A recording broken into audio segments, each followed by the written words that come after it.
Bagaimana keabsahan perkawinan Arya dengan istrinya yang merupakan warga negara asing? Dalam penyataan kasus tersebut, Arya adalah seorang warga negara Indonesia yang menikah dengan istrinya yang seorang warga negara asing.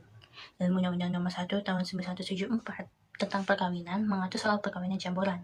Ketentuan ini terdapat pada pasal 57 Undang-Undang Nomor 1 Tahun 1974 yang menyatakan yang dimaksud dengan perkawinan campuran dalam undang-undang ini ialah perkawinan antara dua orang yang di Indonesia tunduk pada hukum yang berlainan karena perbedaan kewarganegaraan dan salah satu pihak berkewarganegaraan Indonesia.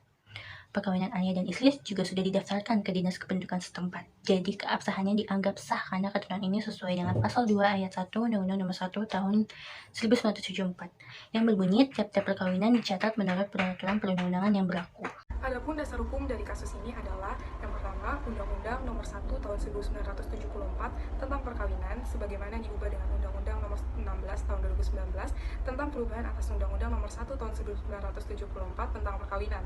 Yang kedua adalah Undang-Undang Nomor 12 Tahun 2006 tentang Kewarganegaraan Republik Indonesia. Yang ketiga adalah Peraturan Pemerintah Nomor 9 Tahun 1975 tentang pelaksanaan Undang-Undang Nomor 1 Tahun 1974 tentang perkawinan. Dan yang keempat adalah Peraturan Menteri Agama Nomor 20 Tahun 2019 tentang pencatatan pernikahan.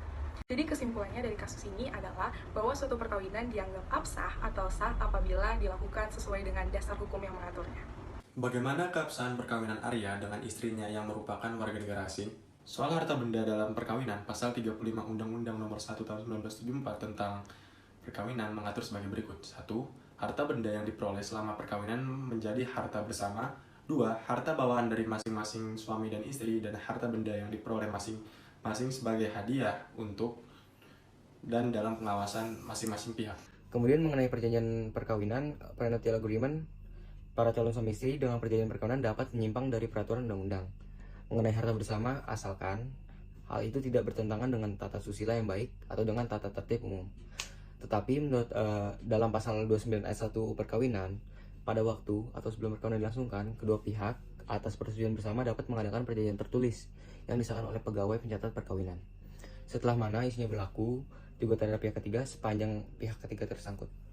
Jadi menurut pendapat kami, dalam kasus pembagian harta ini, berdasarkan ketetapan undang-undang dan juga sebuah perjanjian perkawinan, maka dapat disimpulkan bahwa akibat hukum perceraian Arya dengan istrinya dalam hal ini, yakni dalam hal pembagian harta, istri Arya yang merupakan WNA adalah sah pemilik rumah tersebut, dikarenakan adanya keteledoran dirinya dalam hal ini si Arya, dan juga dengan adanya sebuah perjanjian perkawinan di depan saksi yakni notaris.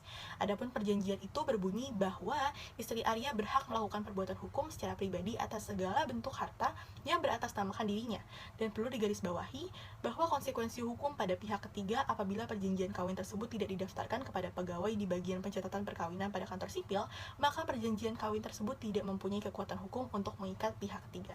Bagaimana akibat hukum terhadap perjanjian kawin yang tidak didaftarkan ke pengadilan negeri setempat atau mencatatkannya pada Dinas Kependudukan dan Catatan Sipil setempat, di mana telah dijelaskan pada Undang-Undang Perkawinan Nomor 1 Tahun 1974, suatu perkawinan tersebut adalah sah apabila dicatatkan menurut perundang-undangan yang berlaku menurut hukum dan agama masing-masing seseorang. Akan tetapi di dalam hukum, perkawinan harus sah di mata hukum negara. Jika perkawinan tidak dicatatkan, maka perkawinan tersebut tidak mempunyai akibat hukum. Menurut Undang-Undang Nomor 1 Tahun 1974 tentang harta bersama, maka perkawinan yang tidak dicatatkan berdampak tidak adanya harta bersama. Yang ada hanya harta bawaan dari masing-masing pihak. Akibat hukum dari perkawinan yang tidak dicatatkan, meski secara agama dan kepercayaan dianggap sah, namun perkawinan yang dilakukan di luar pengetahuan dan pengawasan pegawai pencatat nikah tidak memiliki kekuatan hukum yang tetap dan tidak diakui di mata hukum negara. Secara hukum, perempuan tidak dianggap sebagai istri sah dalam hal pembagian harta bersama. Ia tidak berhak atas nafkah dan warisan dari suami jika ditinggal meninggal dunia. Selain itu, sang istri tidak berhak atas harta bersama atau harta gunung gini jika terjadi perpisahan, karena secara hukum negara perkawinan tersebut dianggap tidak pernah terjadi.